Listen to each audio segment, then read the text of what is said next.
Hello and welcome back to the channel. Today we are going to be taking a look at the Ferrari 458 Italia.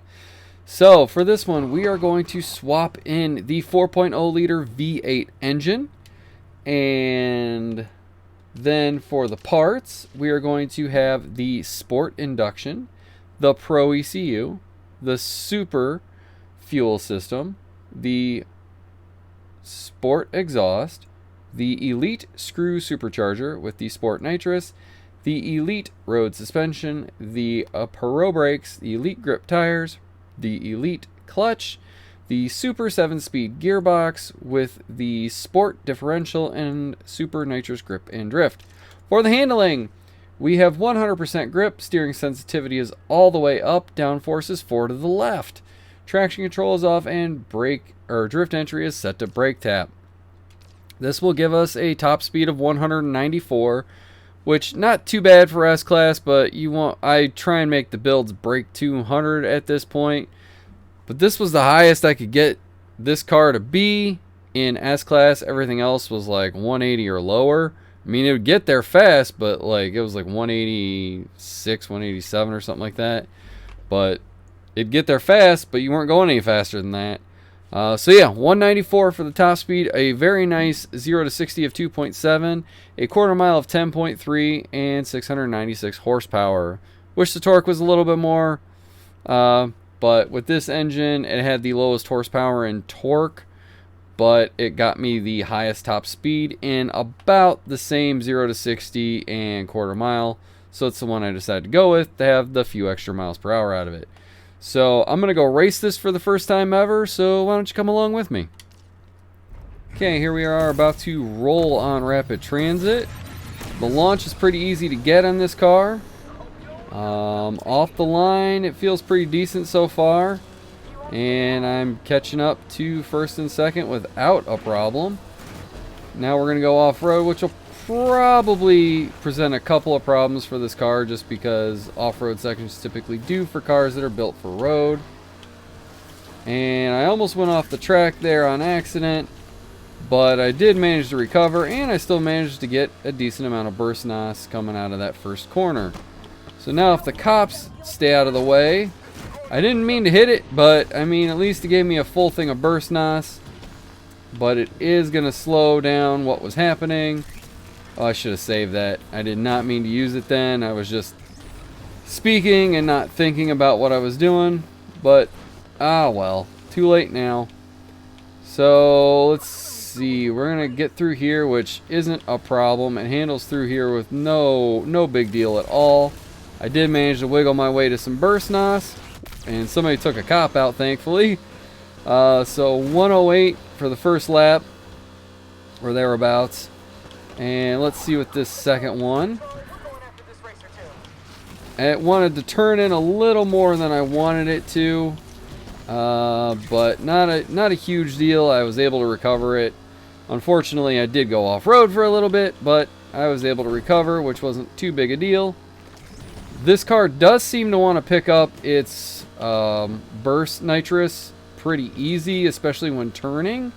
But it's also not a very good, like if you're trying to drift around a corner, it's not very good. But you kind of got to use like the brake to tap and the handbrake at the same time to make it drift like you would want it to. But 194 down that stretch right there, not too bad, and I almost messed that up big time. So let's see if I can get around this corner decently or not. And I at least managed to stay on the road.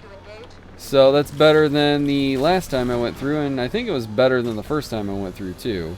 But I could be remembering that incorrectly. So all I have to do is hope no police want to get in the way and take any more parts in this race. Like what I just passed should be good enough. And we're 181 before we went off-road, so as soon as you hit the dirt, this thing just dies. Which isn't that surprising to me. A lot of the cars, you hit that dirt and it just says, nope, we're not going to do that. And here we are down the last straightaway. I used everything I could give it. and we are going to end up with 2:58. So we were under 3 minutes, which is good. Not the fastest car on that race. I think if I would have taken that first real corner better the first 2 times, I would have had a better time. But still, under 3 minutes is really good on rapid transit. So I'm going to go try a different race and see if it performs any better or worse there. Alright, time to roll on a little bit of blue collar here. I'm going to get this launch. I almost messed that up. As you can see, I didn't quite have the accelerator pressed in all the way when the launch happened. But such things are bound to happen when you aren't quite sure that you're getting the launch the correct way. And we got through that. Not too bad. Could have been a little bit smoother than what just happened, but not the worst. This car does grip the road very well, which is good. It's just a matter of it doesn't always respond the way I want it to when doing other things, like wanting it to drift, which I know I'm complaining about a 100% grip car not drifting the way I want, but it is what it is, and there's not a whole lot I'm going to be able to stop myself from complaining about it. Alright, so that was pretty good. That was the brake tap and hand drift together. I just tapped both of them, and around it went. And that was just a straight up grip turn. I just let off the gas a little bit, and that was no gas off. So, as I was saying, this thing does handle very well. The acceleration is good, but dirt seems to kill this car and its acceleration big time. So that's just something to be aware of with it, is that when you go off-road with this build, you are going to lose a lot of speed. Good news is, because of that acceleration, as soon as you get back on road, you're right back to where you want to be. So in these sections, it was not the greatest use of that turn at all. I should probably just slow down a little bit and take the turn normal, but then I accidentally drift. I wasn't even trying to do that. And this time I was like, alright, well, it wanted to drift, I'll let it drift, and it didn't want to drift. So, yeah, that's fun too.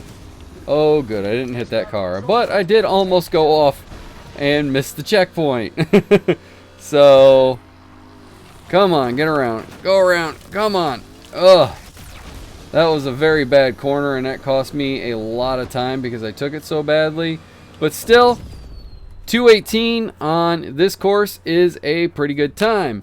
It is only about 4 seconds, I think, greater than my best time on this course. So, I'm not going to complain about it. So the reason I built this car was because I don't see it used very often. So I thought, hey, I'll pick one that I don't see a lot of people use and build that out and see if I can get anything decent or not. I'd say this is a pretty decent build. You're going to win a lot of S-Class races using it. So if you haven't already, go ahead and buy it, build it, and there you go. You'll have a bunch of wins under your belt. That's going to do it for me. If you haven't already, please subscribe to the channel, leave the comments on down below, smash on the like button, and I will see you in the next one.